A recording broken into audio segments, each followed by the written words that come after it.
Hi guys, good morning. Gagawa tayo ng ating mauulam for today's video kasi wala kaming ulam, walang ulam ang mga katulo.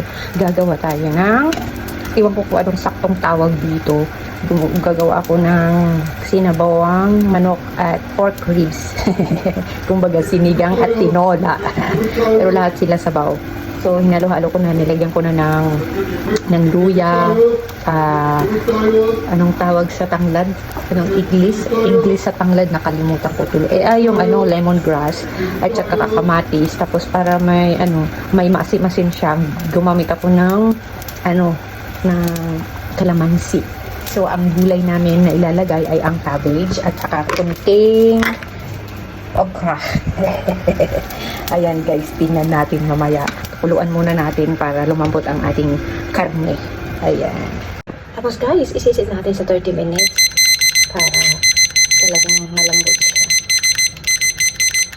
Ay, sobra. Start! At ito guys, ang aming sausawan sa aming sinigang na pork ribs. Kalamansi at tuyo. Yummy! At dahil guys, hindi ko naman siya pang benta, kakainin lang namin, hindi ko na nilagyan ng maraming sabaw. So, at least luto na yung ating cabbage at saka okra. Okay na to. Okay? Kain tayo guys. Yan, nilipat ko siya sa malaki kasi hindi kasi ninanagas siya eh. At may kamuti pa pala yan para medyo matamis-tamis. Guys, kain na tayo. Ayan na guys. Kaya, panigit na. Tapos yung sabaw. Ayun, sasawan ko dyan. Ayan.